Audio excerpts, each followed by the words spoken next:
Hi, everybody. Welcome back once again. This is Mark Lawrence, along with a cast of experts as we go against the spread on this weekend's college and NFL football cards. And I welcome you back to the show.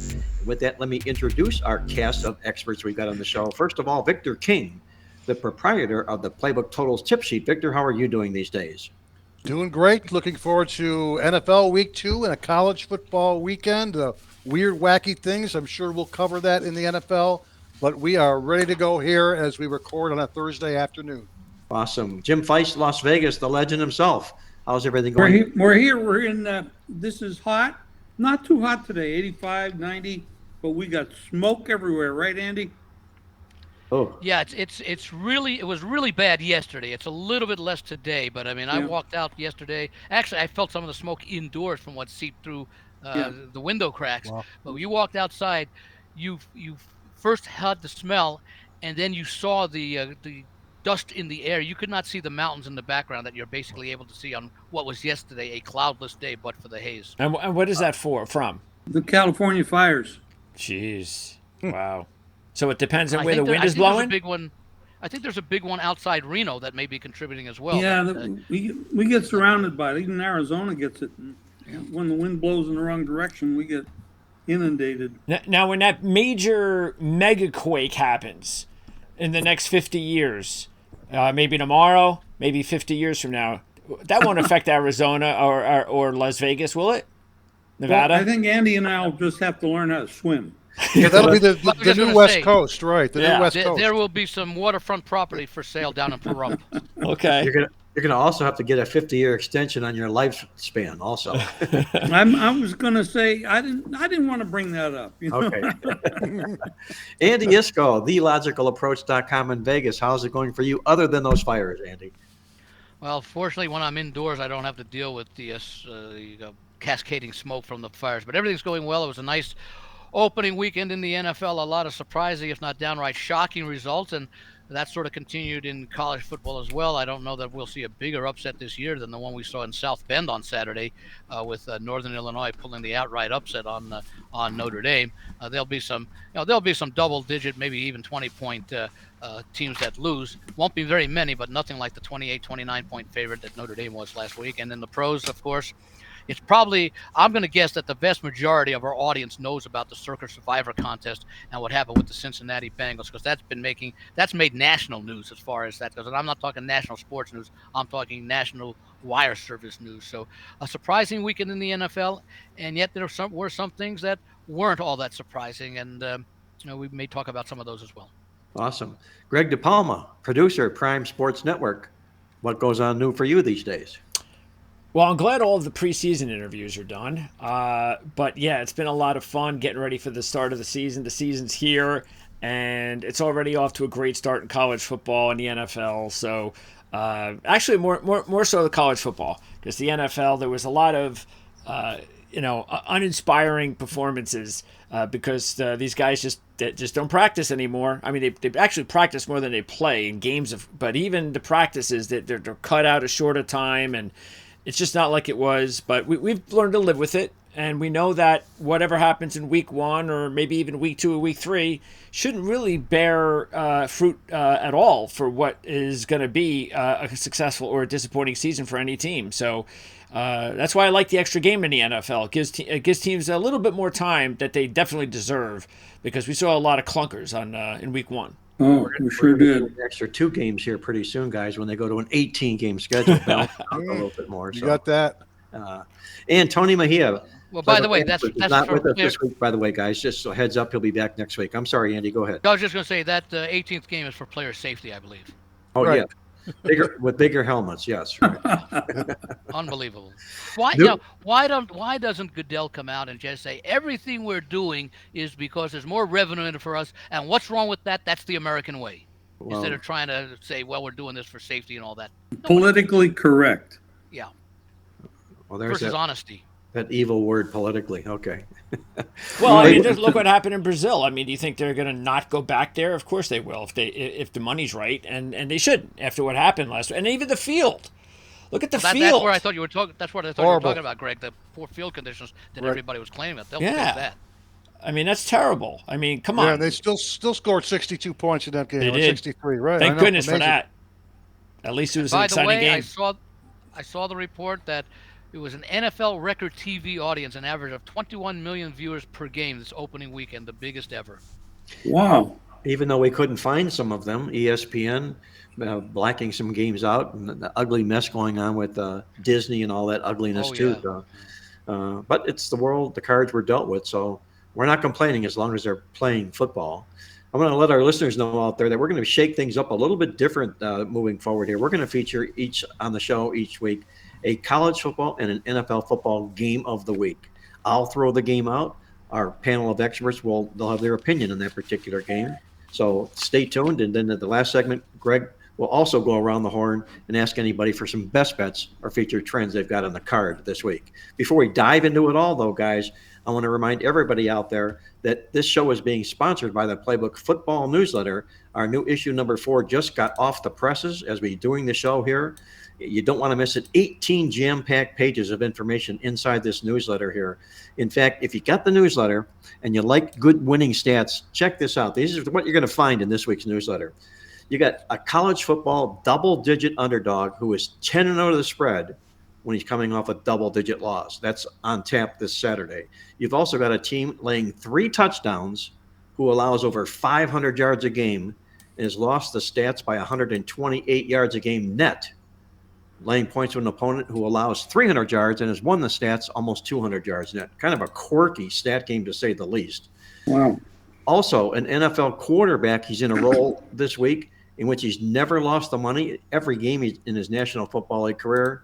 And finally, a coach in the National Football League, also in a role in which he's won the money every game in his career. You can check it out all on the Playbook Football Newsletter. Simply log on at playbooksports.com and get your copy now, just in time for the games this weekend. With that, let's move over to our National Football League game of the week, and we've got a beauty on tap. In fact, guys, I think it's the best game on the card this particular week, maybe because it involves Kansas City, maybe not, but I think that we're going to have a heck of a football game when Cincinnati takes on Kansas City this week. And I'm going to throw it out to Andy Isco for your opinion, Andy, on this big Bengals-Chiefs showdown game on Sunday. Well, of course, the most important thing is the condition of T. Higgins, who missed the opening game, and I would expect Lamar Chase, now that he's a happy camper again, will see more playing time. I think he had 6 catches last week, which may have exceeded what a lot of people expected when it came out before the game time that he would be limited. So that's important. And of course, now news is circulating around about the health of Joe Burrow's wrist, and if that a factor. Joe Burrow. Well, I think it was more just rust from not participating in, Probably, right? in preseason games. And keep in mind, there's additional rust that sets in, even though you don't work hard. That extra week off, you lose any sort of edge you may have been building up in the first 3 weeks of preseason. Now you're out for, as many as 14, 15 days before week 1 of the season goes. Kansas City, if they've had a team that's given them trouble since they've been the current version of the NFL dynasty, Cincinnati has been that team. They've met, I think, 5 times in the last since 2021. I believe Cincinnati won the first 3 and Kansas City the last 2, or maybe it's 2 and 3, but it's been very competitive. I think the first 4 games between these teams in this era were each decided by 3 points, exactly 3 points. And the meeting last year, towards the end of the regular season, Kansas City, a 7-point favorite at home, beat Cincinnati by 8, a weird score of 25 to 17, as I recall. And that was actually a close game, even though Burrow wasn't even in the game. Yeah. So that just shows you that even if Burrow's not the quarterback, that these 2 teams really they know each other very well. Yeah. They match up well. My initial inclination is I prefer Cincinnati in this game because they do play well. We know they have a slow start, but much like the game last week between Baltimore and Kansas City, which had implications for, or likely has had implications for, the number 1 seed in the AFC. And keep in mind, with the new playoff structure and everything, only the number 1 seed gets that opening bye week on Wild Card weekend. The number 2 seed has to play. Same thing can be true in this contest as far as Cincinnati and Kansas City. So Cincinnati, both teams are going to have motivation to win. Kansas City would like to build upon what they did last week against one of the other top contenders, and Cincinnati would like to be in position to at least make a statement that they're the better football team than they showed last week against New England, and not start the season 0-2. So I want to monitor what happens over the next few days as far as the injury situation goes. It appears almost certain that Higgins is out. In fact, that was how he was listed on the report. I believe. I'm trying to think, was it Chase maybe didn't I'm trying to remember who it was who didn't practice on Wednesday when they thought he might. But my inclination is to see what happens. Monitor the line, because if that line goes up from 6.5 to 7, it probably means that Chase will be on a limit as well. But I actually saw it drop today. We're actually 5.5 now. Most players. Okay, then that tells me that Chase is probably no limitation on him and probably had a good practice this morning. If I had to make a play based on what I know now, and I may still, if I had to make a play either way, I'd bet Cincinnati. Jim Feist, I know major line moves are a key to what everything it is that you do.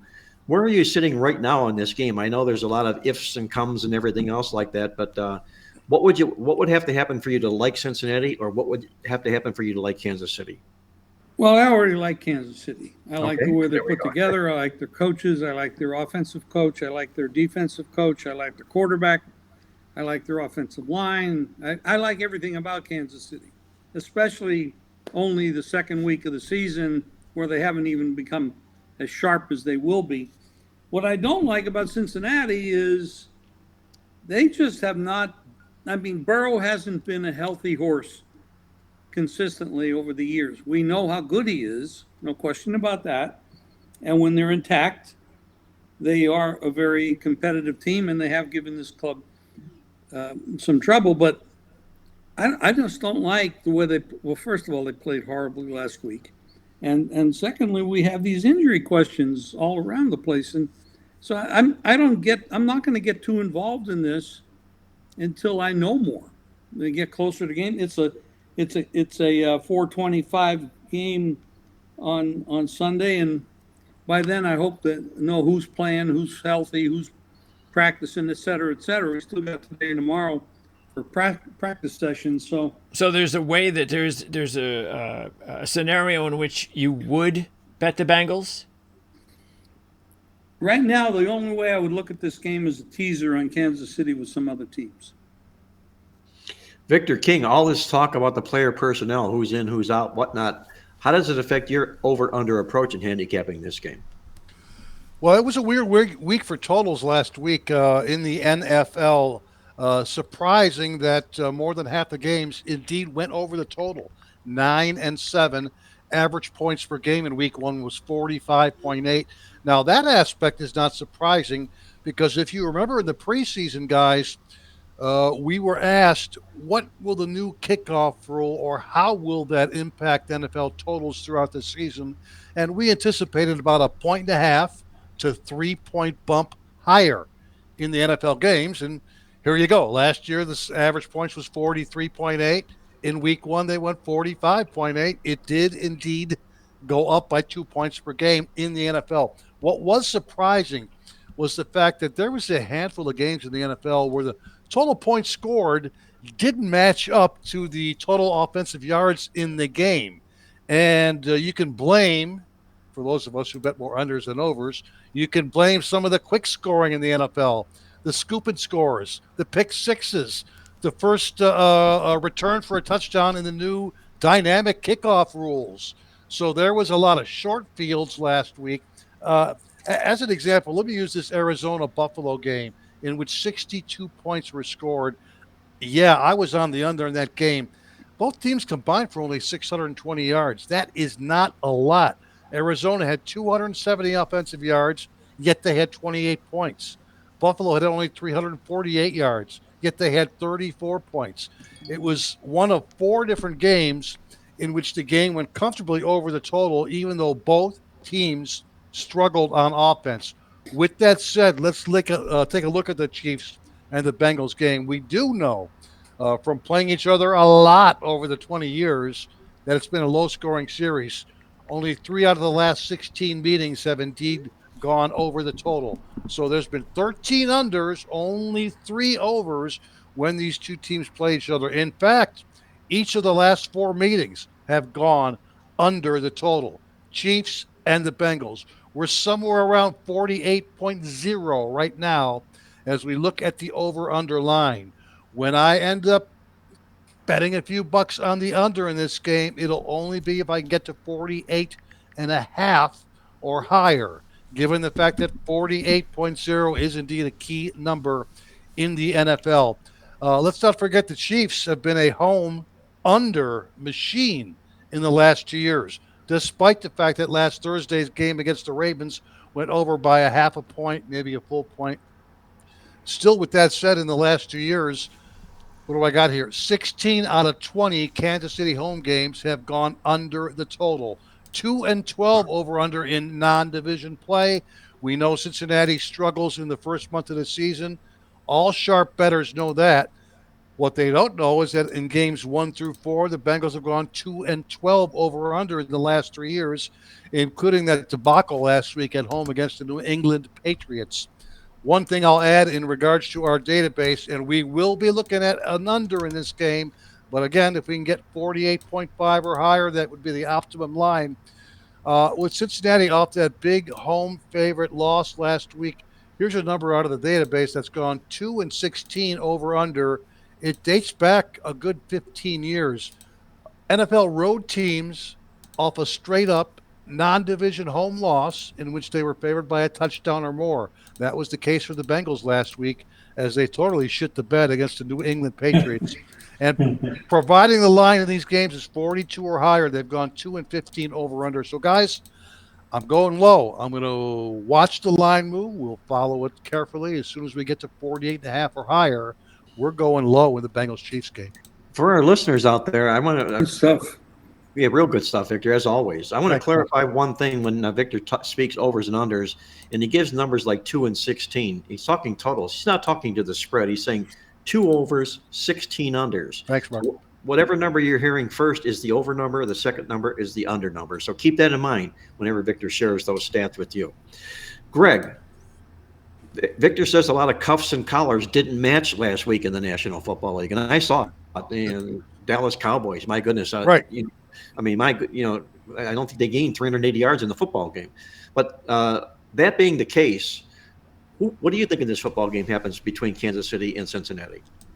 Well, we talked a little bit about it on the Our-Lads show, which is available on the Our-Lads football YouTube channel. We just recorded an hour ago because this was a game that I thought was a really good potential upset, just based on the fact that there were several good teams this week that were getting generous odds, moneyline odds, and specifically Cincinnati and Tampa Bay. But they're playing very good football teams, which is why they're getting generous moneyline odds. But what I really like about this particular matchup as far as the overall trends is the fact that not only has Cincinnati proved that even though it didn't get it done last week, that they're still really good when it comes to playing non-division football games. So overall, since they lost last week, you would consider that that's probably a good thing for their opportunity to make up for it this week. But the fact that overall they're 13-4 against the spread in their last 17 as a road dog. So this is something they're pretty familiar with. Throw in the fact that they're 15-3 straight up and 15-2-1 against the spread in their last 18 when they take on a non-division winning team. So get them out of the division.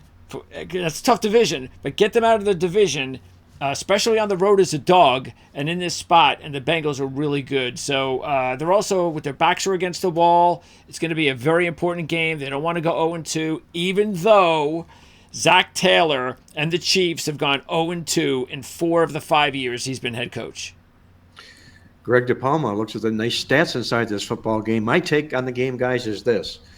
You've got a Cincinnati Bengal football team who, if they lose this game, they fall to 0-2 to start the season. We shared the fact and the stat that 0-2 teams in the National Football League, only 11% of them make the playoffs. This is a Cincinnati Bengal team that did not make the playoffs last year. It's a hole that they desperately want to try and avoid. And as long as Joe Burrow is behind center, I'm going to have to make a case for Cincinnati to avoid that hole. The best role for Joe Burrow in his NFL career is this role here this particular week. And what it is basically is whenever he takes on a team that won and covered their previous game, 16 times he's done that. He's gone 14-2 straight up and against the spread in those football games.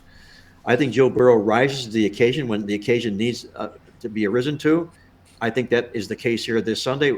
Are we going to have a full complement of players in the game for Joe Burrow to choose from? Probably not, but it's going to be adjusted in the number here. I'll wait till game time on Sunday. I'll back the Cincinnati Bengals for my side in this football game. Mark, how do you justify the move? Cincinnati opened 3 up to 6, backed off down to 5.5. What are they telling us with this move? That's a big move against a quality team.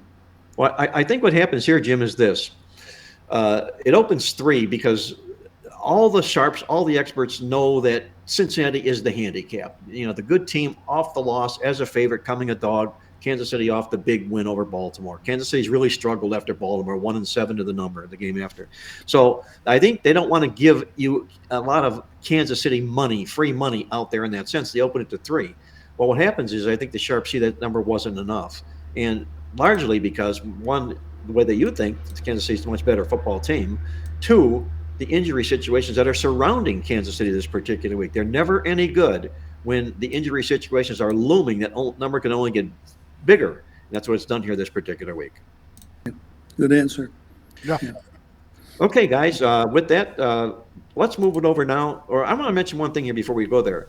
Victor's NFL over-unders totals tip sheet. If you haven't subscribed, you need to do so now, guys. It's chock full of great information. If you like the stats that Victor shares with you on the show, you're going to love what he shares with you inside the Playbook Totals tip sheet. You can order your Totals tip sheet right now online at playbooksports.com, just in time for the games this weekend. Now we'll move it over to the college football side of things on the show this week. And we're going to take a look for our college football game of the week. It's not a juicy card. And usually games about 2 or 3 into the season here aren't, because they start to thin out. There's not a lot of conference play, so forth and whatnot. But we chose a game here this week that is a rivalry. And you like to sink your teeth in the rivalry games. The problem here is I don't know how much longer this game is going to be a rivalry. I'm talking about the Apple Cup, Washington and Washington State playing this particular week here.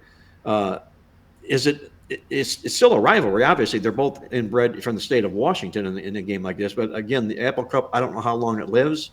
The ironic thing is you have to go back to 1928 to find the last time that these two teams met, and they were both undefeated. But that's usually because they play at the end of the season and not here this early part of the football season here.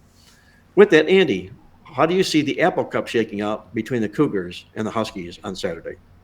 Well, it's interesting, Mark, because you're going.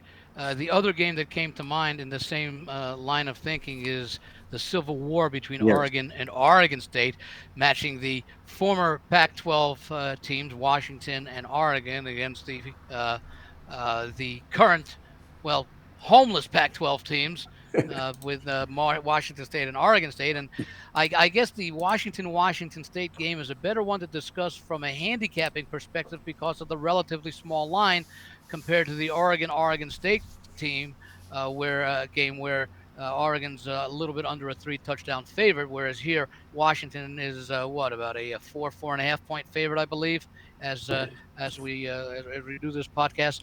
Of course, these teams played at the end of last year, as you point out, that they have annually, since I think you said 1928, when they were both undefeated that late in the season. But nonetheless, Washington was playing to complete its perfect season. They would go on to win the Pac-12 championship game and go on to play in the college football playoffs at the end of the year. Washington State almost put a damper on that. I think the final score was 27-24, 24-21, Washington winning. So Washington State can take out of that, given what Washington accomplished going forward. Hey, they played very well against a team that was in position to win a national championship, possibly after that game. And Washington, both teams have a lot to replace, but Washington has an awful lot to replace from its roster from last year, especially on offense. I wouldn't be surprised with an outright upset in this game by Washington State. I wouldn't be surprised if this number doesn't come down. I agree with you heartily, Andy. I'll tell the listeners out there why when it gets to be my turn. But right now, it's Victor King's turn. Victor, Washington State. What do you see in the Apple Cup on Saturday? Well, this was a great game that you chose. I didn't know. Do you guys understand that the Pac-12 made a big decision earlier this morning in Yeah, I a saw that. in a very surprising move? Late last night, news emerged that 4 Mountain West teams will leave the Mountain West to join Oregon State and Washington State in the Pac 12 going into the 2026-2027 season. Those 4 teams being Boise State, Colorado State, Fresno State, and San Diego State. Just when you thought that the Pac 12 was dead, they're back on resuscitation. And all of a sudden, we're going to see some sort of combination Mountain West Pac-12 conference beginning in the 2026 season. So, By the way, again, excuse me, Victor. I'm surprised UNLV was not on that list because who wouldn't want the opportunity to come to Vegas every 2 years? right. You got that right. It may happen, Andy. It's right now. It's a Pac-2 plus, and they're going to grow. Right now, these are the first 4 teams I think that were announced. But sorry to interrupt. They're going to have to. Oh, they're no, going to sir. have to figure out how to get some television money because that's where the Pac-12 got in trouble before. They got to get some TV money to keep these teams wanting to stay there. Yeah, and please don't go back to the Pac-12 network again. Please, just don't do that, because then that's the one good thing about no more Pac-12 is there's no more Pac-12 network, ruining our chance to watch at least one good game a week. Definitely. Now, in terms of the total, guys, the game opened somewhere around 53.5 to 54 points. The Apple Cup. It's crossed over already the key number of 55, and now it stands somewhere in the area of 56.5 to 57 as we record the podcast here on Thursday afternoon. The Jed Fish era in Washington hasn't been too bad so far. Easy wins against some cupcake competition, Weber State and Eastern Michigan. But of course, now the competition ramps up as they prepare for their first Big Ten game next week against Rutgers, and they take on Washington State here. Like you guys mentioned, this game is usually played either the very last week of the regular season or that day after Thanksgiving, the Black Friday day, in which a lot of the rivalry games started playing a few years ago. Offense for Washington, they've been terrific right away. I mean, for Washington State, the Cougars, even with Cam Ward, now a big star down here in South Florida at Miami, the passing game blew up again, albeit against Portland State. Now, the ground game is what took over in that stunning win over Texas Tech last week with over 300 rushing yards, almost 200 of those rushing yards from quarterback John Mateer. On the flip side for the Huskies, fans used to go absolutely gaga over the wild pyrotechnics of the Kalen DeBoer era. They may not find the Fish era quite as thrilling right away, but there should be more from that defense going forward. One thing I will say, rain could be a factor. We're not playing at either team's home field. We're playing at Lumen Field in Seattle. Rain in Seattle? Seattle Seahawks. No. Oh, that never happens. Now, with a forecast somewhere around 88 to 90% precipitation, this game's got one of the highest percentages of rain on the entire Saturday schedule. So what I will do is I'll track the line move on Saturday. We'll find out what the forecast is around 3 o'clock Eastern time, about 30 minutes before kickoff, and then we'll make our move. Opinion right now on the under. The Huskies 1-7 over/under last 8 neutral site games. Washington State 1-10 over/under as underdogs against non-AP ranked teams. So again, get a little assistance from Mother Nature on Saturday. Make your move if you see that rain in the forecast. Particularly, we can find a line of 57 or higher in this game. Trivia question. Sure. Can anybody name the stadium in which the Seattle Seahawks play in? Well, they call it Lumen Field. Attaboy. There you go. Yeah, Lumen Field. Right. What is Lumen, by the way? What is Lumen? I think that's a light, isn't that little? Right. It sounds like Illuminate. It's something to do with lights. Right, a power and light company or something. Right. Yeah. Good answer. I believe Lumen Field is about 6 miles from Husky Stadium. So it's Not really that big close of a to trip? campus. Nope. No. Well, speaking of Lumen Field, Greg, what do you see happening in this Apple Cup matchup on Saturday? Well, I actually, I'm going to just go with Washington because of the fact that they have owned this series, and it's only 5, so it's not a lot of. I know it went up from 4.5 to 5, so it's really not a lot of points. I like anytime you get these like really cool rivalries. You always. I mean, just me and nature. It's like you always kind of go with the little, because you always go with the underdog. You go with the small the kid the kid brother of the rivalry, and that's Washington State or that's Oregon State, the Auburn, that kind of stuff. So I always like the dogs. So but I can't do it because I'm still not sure about Washington State. Look, you got to be impressed, as Victor said. They beat up Texas Tech. I don't think anybody thought they were going to beat them up. And I think a lot of and Washington State and Oregon State have so far proven everybody wrong. It's only a couple of games. They haven't played the big teams yet. This is the big test for both of those teams. And maybe they've got these big chips on their shoulder, and they're going to prove everybody that, hey, Pac-12 isn't dead. So there's that. But how about this? The Washington Huskies have covered 11 straight as non-conference favorites of less than 28. So now they're playing Washington State, who's a non-conference favorite now. Yeah, they are. Yeah. So how weird is that? But it's going to go into the system, Mark, right? It counts as a non-conference game. That's a technical asterisk is what it is. But a great stat nonetheless. So Greg does like Washington in this football game. Greg, Jim Feist, any opinion on this football game? Any thoughts about the Apple Cup? Well, I spent some time at Washington State many years ago for some personal reasons, and it's very close to Moscow, Idaho, and all that little area up there. Beautiful country, but I don't really spend a lot of time analyzing college football right now. I'm following some people, and so far it's working out.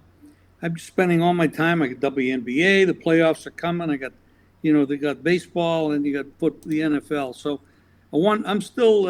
I'm a one-man gang, so I'm focused. Well, I love hearing your stories, though, Jim. That circle and surround the football game. Like you did make it up there. You enjoyed the surroundings, nonetheless. Well, it's a crazy story. I had a dog, and he was sick, and they had a good veterinary hospital, and I've always been a dog person. I kind of maybe go overboard, but not for me. You and Victor alike. So I took my dog to the hospital there, and I ended up staying there with him for 2 months. Of course, I stayed in the hotel. He stayed in the hospital. But it didn't turn out well, unfortunately. But the area was very cool. It was during the football season, so I did go to some games. It was right across the street from the stadium, so it was okay. But I did get to see the area. I'm not moving there. No, I'm not. But it's a nice area, and that was just my experience with my dog. Well, it's a rivalry game that we're talking about here, guys, and I can go back. I'm going to say 5 years, and then 25 or 30 years before that, and there was a time when handicapping these college football games when you lived and died and waited for rivalry games. They almost always came near the end of the football season, mid-November, late November, and there was always a pattern or a theme, and a lot of it centered around the revenge factor, especially when the little guy was taking revenge from the big guy, and it would be a perfect chance for them to ruin their season. And if they weren't able to do that, they could at least come close in something like this. I don't know how much the revenge factor works here. It's Washington's taken Washington State out 2 times in a row, so it is double revenge for the Cougars here. But I'm going to hit on what Andy mentioned to open up this segment here. And both this Washington State game and the Oregon State game, I think that there's a common denominator factor that you cannot overlook. And what it is both Washington and Oregon are leaving or are in the Big Ten. They've got their Big Ten openers up on deck next week. And the guys they're playing this week were the guys that were left for the Pac-2. So I have to feel that these Pac-2 teams, or now Pac-2 plus, what it'll be, like Victor mentioned, have to have a little bit of animosity about that Right. all happening, that all shaking out here. And Good point. I think they're going to want to send a statement to these guys. These guys, they got the lottery ticket, and the other guys didn't. They got the gold mine, and Oregon State, Washington State got the shaft. And I think they'll come and play hard for that reason. This particular, And they do not like each other. no, they don't. On top of it, so Yeah. rivalry dogs with revenge. I'm gonna probably look at both sides of those football games. Your turn. Especially when you Go ahead. consider when you consider all the money that Oregon and Washington are getting by moving to the Big Ten, and all of the money that Oregon State and Washington State are not getting because of the demise, or at least largely the demise, of the Pac-12. Good point. Real good point. Greg, I'm going to hand it over to you for our final segment on the show here, and then we're going to wrap things up. We'll go around the horn. When I know you're going to ask our experts, our panel of experts, about what thoughts, best bets, or trends they might have on tap this particular week. Yeah, we're going to a couple of things. First of all, we're going to everyone is going to get 1 minute to give us their pick of the week, trend of the week, whatever you want to talk about and share with the viewer. But before we do that, I want to ask each of you, same thing, a little bit of a time limit, but let's go around the horn here. And I want to know, Andy, we'll start with you. Which team in the NFL in Week 1 disappointed you the most? Ooh.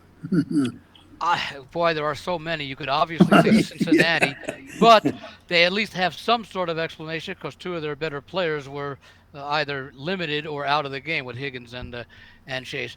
I'd have to say, of all the teams, some would say Carolina because they're expected to be an improved team, and maybe they will be. And the thing to keep in mind, when you expect a team to be improved, it doesn't necessarily show up in Week 1. It gradually occurs. And you can make the same point for maybe the Chicago Bears as well. I think the team that disappointed me the most, I would have to say, would be the New York Giants.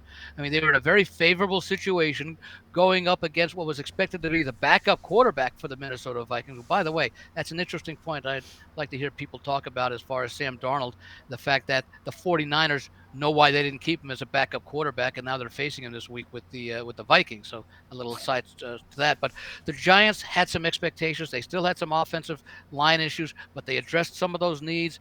They had a capable replacement for Barkley, Saquon Barkley, with Singletary, and they also made some improvements to what was already a pretty good defensive line. They got totally outplayed in that game, and I spoke with a friend of mine who had a relative who was at the game with the Giants and Vikings, and said that fans were leaving the stadium in the middle of the third quarter to wait in the players' parking lot to boo Daniel Jones. That had and which is interesting because you wonder what kind of confidence he's going to bring into this week's game against a division rival. Andy, I thought you were going to say the fans are leaving that game like a Donald Trump rally. Now, see, I wasn't going to be political, but I was going to say I didn't mean to either. You couldn't help yourself, Mark. No, I was going to say when Jim was telling his story about the dogs, I was going to say make sure people you don't take your dogs to Ohio. None of that is true, by the way. I know. Okay. By the way, Mark, I like that little poster you sent out the other day. What's that? I'm sorry, Andy, I'm interrupting. About the recipe. Oh, yes. Oh, yeah. The NFL, I don't know. I don't think anything really disappointed me because they don't practice. You mentioned that earlier. They don't practice. They don't get enough reps. A lot of the players, some of the quarterbacks never threw any passes in competition in preseason. And what are you going to expect? I mean, Caleb Williams looked horrible. Young looked horrible. Danny Dimes looked horrible. Well, flip it then, Jim. I tell you what. Flip it then, Jim. Which team were you most impressed by? Well, I think it probably. And don't say the Chiefs. You have to consider the competition they played, but because there are some bad teams there, and right now there's bad teams. In 4 or 5 weeks, some of these teams will progress and others will regress. I was very impressed with Houston. I know they didn't cover, but there's a tough game on the road, a rivalry. I mean, what did the Colts do? They ground it out and they throw bombs, 60-yard bombs, because the kid can throw the ball, to the moon and back. But I was impressed with Houston. I certainly wasn't impressed with Deshaun Watson in Cleveland. That's for damn sure. I mean, we only had two 300-yard passers. I was very impressed with Tampa and Baker Mayfield. But again, it's the competition. They're playing against a team that has no defense. So this week, when you look at the Giants going up against Washington, same club, they should be able to put up points. I mean, there's really no defense on that Washington side. So if Daboll and company and Danny Dimes can't put up points here, it's going to be a long season, and one of them is going to, or somebody's going to get fired, and the other one will get benched, of course. But it's only week 2. Typically, week 2, people overreact. People overreact every week. Well, even more so now. This is a terrible week to play favorites statistically. Okay. Because you're looking at teams that look pretty good, but now they're switching. You got the defensive coordinators have seen something. They got something on film. There's a lot of adjustments that we used to not have to wait to happen because they were playing more preseason games. But now the first 4 games of the regular season are kind of like preseason games until they get in some kind of shape and Rhythm, efficient. yeah. Exactly. So like I tell people, well, one bookmaker says, "How come you're betting so small?" I said, "Well, I'm betting about 25% of my normal bet right now until I get to know these teams," and that's what I'm doing.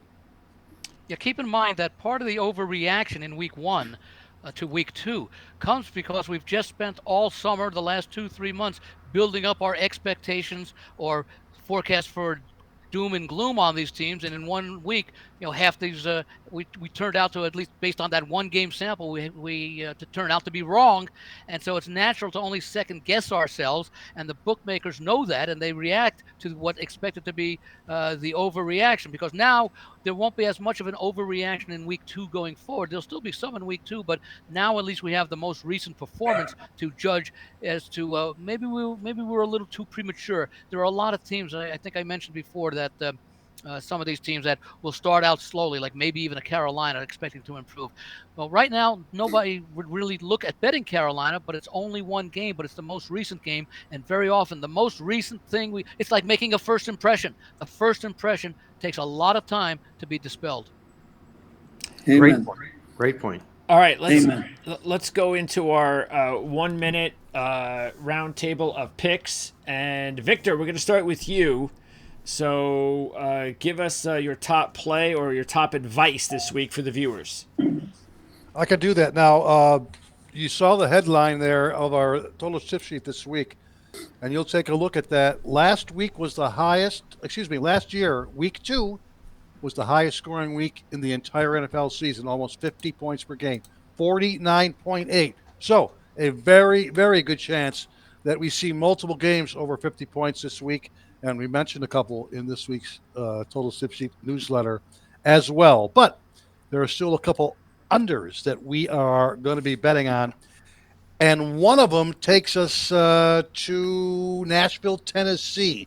And we'll be playing on the Jets, Tennessee Titans under the total. If you can find a 41.0 or higher, that's our optimum line. Remember, 41.0 was the most common number in the NFL last year. More games finished exactly on 41 points than any other game. And guess what? That's where this line is currently right now. If you can hold off, maybe the line goes up a half point and we played under at 41.5. That would be the optimum way to do things. This is a really good week of the season to go under the total in any games in which road teams are favored. And guess what? The Jets are laying a field goal, maybe even 3.5 on the road against Tennessee in this Seen a particular lot of 4s game. now too, Victor. A lot Some of 4s as well. Okay, understandable, definitely. This could be one of the most impacted games from a Mother Nature perspective from the fallout of the hurricane that is now affecting the Deep South and our fans down in Louisiana as we record the podcast. we could have some lingering rain and winds over the weekend in Nashville. If that Good point. is the case, Good obviously, point. the line may go down. So if you can, again, find a 41.0, 41.5, we got two good defenses in this game. We got two offenses that had their hiccups in game one and will be going under the total when the Titans host the Jets on Sunday afternoon. Mark. Well, what I'm going to share with everybody is what I sort of teased with at the beginning of the show about what's in the Playbook newsletter this week. And one of those juicy teasers was talking about a 3 touchdown favorite in college football who's allowing over 500 yards a game. And he's got beat an average of 128 yards a game in the stats so far. He's laying, like I say, the 3 touchdowns to an opponent that allows just 300 yards a game and has won the yardage almost 200 yards a game himself. If this is what I would call a tape job game, where if you don't look at the names of the teams and you look at this thing purely statistically, okay, put the tape over the names of these teams, you look at this and you say, oh my God, this guy, this visitor here, he should be about a 7 or 8 point favorite. He's not. He's a 20-point dog. It's all about name and reputation, and I'm talking about Oklahoma State playing Tulsa this week. This is an Oklahoma State team that was thought of because they're bringing a lot of returning production back here right now. Tulsa, a football team that's always scrappy and always wants to come and play, especially against teams from their home state. They are the redheaded stepchild whenever they take on Oklahoma or Oklahoma State. You're going to get everything out of Tulsa that they have in this football game. And Oklahoma State needs there's a lot of fixing up that needs to happen with the Cowboys in this game. My suggestion, my play for this segment is to take the points with Tulsa. Yeah, that was my Tulsa was my 2-star pick last week in the Wise Guy contest. There you go. So they came through, and they have a coach that has coached a lot in Power 5, Kevin Wilson. He's really good at grooming quarterbacks. They got a nice little young quarterback, and that was a really good, entertaining game against Arkansas State last week. With Arkansas State coming out on top, the line has dropped from 20 to 18.5. So there is some money coming in on Tulsa. The Cowboys have beaten Tulsa 9 straight. But I'm gonna give you the trend of the week. I actually had this on our lad show. Head coach Mike Gundy is 17-2 straight up, 12-4 against the spread in Game 3 of the season. Anytime it's Game 3 of the season, that's Gundy's record, and he's 13-1 straight up, 11-1 against the spread the last 14 years in Game 3 of the season. How many times has he had a 500-yard defense in those games? Yeah, that's the question. Yeah, right. All right, Andy, what do you got for us? Well, I'm going to go to college football and probably play some of the Mark Lawrence specials, ugly underdogs, and there are a bunch of them on this week. I do like Oregon State. We talked a little bit about that, but I wouldn't say that's an ugly underdog. They're a very good underdog. They're just getting a lot of points from a team that hasn't played as well as perhaps they deserve to be. But I'm going to go to a couple of games. One will be Cal hosting San Diego State. For much of the decade of the 2010s, San Diego State under Rocky Long was a premier program in the Mountain West. Then he retired, and Brady Hoke took over. As recently as 2021, I believe it was, San Diego State was 12-2, but they've dropped a bit the last couple of years down in their records. But they still have some decent talent. They recruit throughout California. They get a lot of the guys that don't make it into the Pac-12 teams, especially the California teams. Cal is laying a boatload of points. I saw it, I think, let me see, the last I looked, I saw I believe it was about 18 or 19 points against San Diego State. California is in a letdown situation to a certain extent. After coming close to beating Auburn at home last year, losing 14-10, they led basically wire to wire in winning that game, Auburn, last week, and that was a huge accomplishment. And next week, and remember, they're in the ACC now, so they had to go all the way to the ACC country. It's, of course, the SEC team, Auburn, but back in ACC territory, back East Coast. And next week, they open their conference in the ACC, first ACC game ever, and they don't just go to any team. They go to a team that's been a major disappointment, but they go to Florida State, still a big name team. So this would be a perfect flat spot for California to probably also not show too much, just do enough to win and not show anything on film for Florida State to possibly take advantage of, since both teams are facing unknown opponents, having not met, at least in recent memory. So I do like, I did play San Diego State plus the points. A similar game, but with a slightly different concept, is one where what does a certain team deserve to be favored, much less by double digits on the road, considering the history of the program? And that's what Vanderbilt is. They're laying 10.5 points on the road at Georgia State. And, I'm not saying Georgia State's going to win this game. My records go back not quite as far as Mark, but for this purposes, they do, to the extent that my records go back to like 1990 in college football. Vanderbilt had not been a double-digit favorite until 2016, and that was largely because the FCS teams that they played, they were going to be favored against, but they really have not had major lines or major books having lines on those FCS teams, even against FBS teams, until about 5 or 6 years ago. So we find out that Vanderbilt, I think it's now 12 times they've been favored by double digits since 2016. I think all but about 4 or 5 of those have been against like the East Tennessee States of the world. So now you're asking them to lay double digits against a team playing at home, sort of in their region. The numbers I had is that Vanderbilt, when they have been double-digit favorites, they've done quite well on the field. 10-2 in those 12 games, but just 3-9 against the spread. And now they're laying points on the road. Those other games where they were double-digit favorites were all at home. Yes, Vanderbilt is improved. Whether they'll remain improved once they get into conference play remains to be seen. Georgia State's had a couple of decent seasons over the last 3 or 4, and they've only been, they've not been a long-time member of the FBS. I want to say they joined about a decade or so ago, and they've had some success over the years. But I'll be taking those two, what I think Mark would agree, ugly underdogs in almost every sense of the word. Yeah, good stuff. Yeah, I'm a little bit. This is definitely a crossroads game, though, for Georgia State this season because they haven't looked good so far. Mark actually liked them in that he thought it was going to be a great opportunity for Georgia State against Georgia Tech coming off the trip and the win. I was on that game as well, and remember that was a 28-14 game into the fourth quarter, and they were covering the 21-point spread. Georgia Tech scored, I think, early in the fourth quarter to make it 35-14, and that was the final score. So it wasn't as though it was a lopsided win. They were expected to lose by a big margin. They just lost by a slightly bigger margin than the point spread. And then the following week, they beat Chattanooga by 3. So, and the reason I bring it up is because they have a new coach. And so that's what I'm saying. It's a crossroads game for them. They got a new coach. He's got to establish himself. Elliott did a very solid job there, as you mentioned, Andy. They were a tough team, a tough Sun Belt team. They were like in the middle, but they were kind of a bowl team.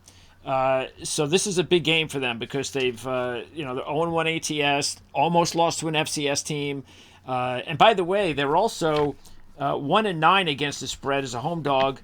Of 7 or more in the last 10. So tough spot for him. But like you said, Vanderbilt just not used to being double-digit dogs. So maybe a crossroads game for both teams to find out exactly where they stand in week 3 of their seasons. By the way, Vanderbilt not accustomed to being a road favorite of any price over the past several years. Yeah, I had a look. It's one thing to be expected to win a game, which they haven't been, and now it's expected to win a road game by a margin. Well, hey man, this is the Jerry Kill factor. He ain't the head coach, but he's hanging out. He's got the ear to Clark Lee, the head coach. And, of course, Pavia there is already doing an awesome job. I think Pavia has thrown like 24 passes this year in 2 games. That just shows you that they haven't had to throw the ball all too much, even though he leads the team in rushing.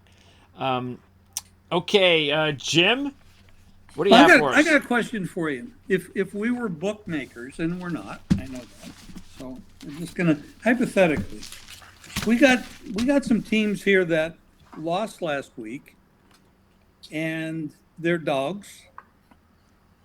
Well, actually, not every one of them lost. One of them did win.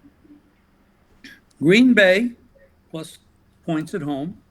Minnesota plus the points at home. They did win. New England, they won. They're plus the points at home. Tennessee, they lost. I don't know how the hell they lost, but they lost. Plus the points at home, and Denver plus the points at home.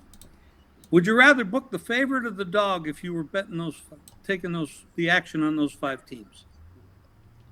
I hear the dogs barking, Jim, in the background. They're barking here too. Although Right. If I'm the book, I'm booking the dogs and letting the public lay the points. yes. I Yeah. think that you have to take a look at the quality of competition faced. For example, the Jets lost to perhaps the best balanced team in the NFL in the San Francisco 49ers, maybe get Argo Kansas City as well. So that wasn't all that surprising of a loss there. The Tennessee loss was surprising to the extent that they dominated that game. So I could understand some support for Tennessee, but again, I'm taking into account the fact that and the Jets got a lot of love this week.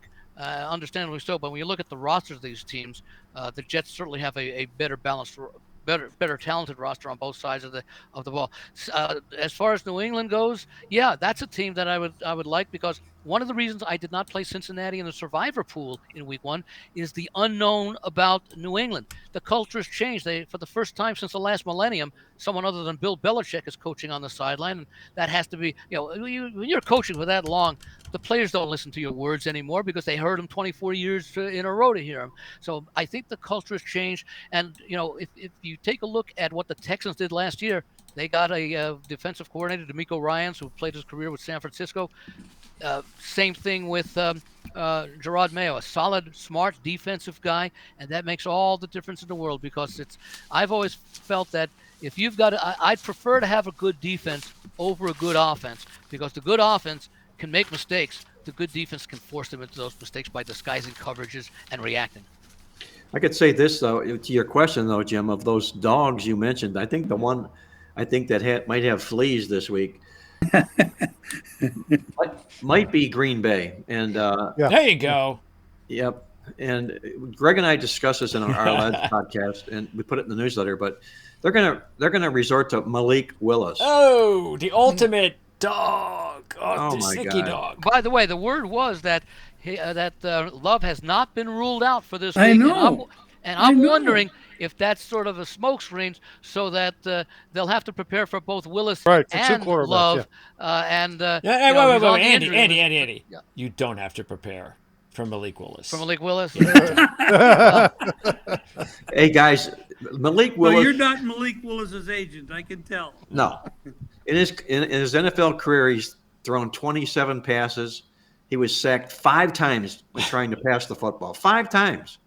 That's Nice average. 5.4 sacks. And per how many of attempt. those 27 passes went to the opposition? Yeah, exactly. Yeah, I mean, look, the Packers deserve it if it happens to them. If he starts and they get embarrassed, it's because they're the ones who traded for him, and they had a quarterback, that kid Clifford, who was with them all last season. He could have been the backup. They drafted Pratt. They let him go. They traded for Malik Willis. I think these guys, these scouts, these GMs, these coaches, they have such a big ego that they think, I'm the one that's going to prove to everybody that I could make this guy a good player in the NFL. And it's going to Exactly right. It's not It gonna is happen. ego. Yeah. It is ego, definitely. That's a great point. Great point. Yeah. And it's not going to happen. And by the way, the Colts also, remember this, Shane Steichen, last year, first year as a head coach, went 2-1 straight up, 3-0 against the spread as a road favorite last year. And the Colts have covered 11 straight as non-division road favorites of less than 10 when they take on a losing team. So there's other trends that are pointing towards the Colts, as well as the fact that if Malik Willis starts, which, look, I think as bad as that situation is going to be, just let him start. Don't rest Jordan Love. Don't rush him back. It's a long season. If you go 0-2, it's not the end of the world. I know the percentages are low, like you said, Mark, but the Packers are talented enough that they can make that run and get back to the postseason with a healthy Jordan Love. Because I think we saw in the game in Brazil that they're a talented football team, and I see no reason to think that a healthy Jordan Love for the remaining games on the schedule can't make it back to the postseason again. Hey guys, if we don't have any more other business at hand, I know a couple of us got to get out of here. I really like the format this week, hitting on an NFL and a college game and then going around the horn. If you'd like it out there, I encourage everybody that watched the show to hit the subscribe button, hit the like button.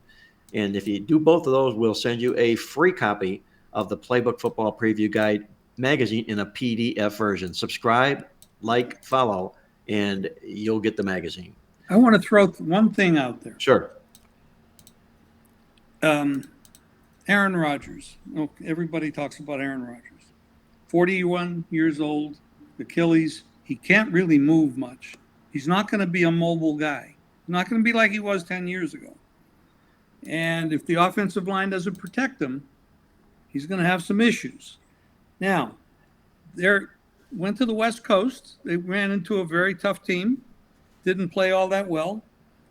Now they're going across the East Coast again, and they're going to play Tennessee, who has a reasonable defense. We don't know what to expect from that quarterback. I mean, we're still not sure about him. But then next week, they play on Thursday, which makes 3 games in 10 days. Well, I mentioned this when we were talking about their schedule being easy, that it really wasn't that easy. Yeah. That's not easy. No, it's not. No. That's a great point, Jim, because Aaron Rodgers was really a great scrambler. I mean, not good, great. He had an ability to evade pressure and still deliver the ball. And I don't think, like you said, he's going to be able to do that right now at his age and his legs having those miles. We know he has a fantastic arm. He's very good. Yes. But nobody's knocking that. But 41 years old with an Achilles, that's tough. No, I agree with you 100%. I think there's two. Greg might not like this because he's a Jets guy, but there's a lot of love out there for the Jets this year with Rodgers being healthy and the defense that they brought back last year. But it's still going to have to all materialize for it to work. So Jim's throwing a little bit of caution to the wind out there. So I was one of those who played under the total for the Jets, even though I too grew up a Jets fan. I just say they have to prove. They're like the Atlanta Falcons. Yeah. They have to prove those high expectations before I'll believe. Maybe I'll be wrong, but I'm betting that I'm right. Hey, guys, we got to wrap it up here. That's going to put the final wraps on this edition of Mark Lawrence Against the Spread. I want to thank our panel of experts, Jim Feist from Las Vegas, Andy Iskoe also from Las Vegas, Victor King from the Totals Tip Sheet, and our producer extraordinaire, Greg DePalma.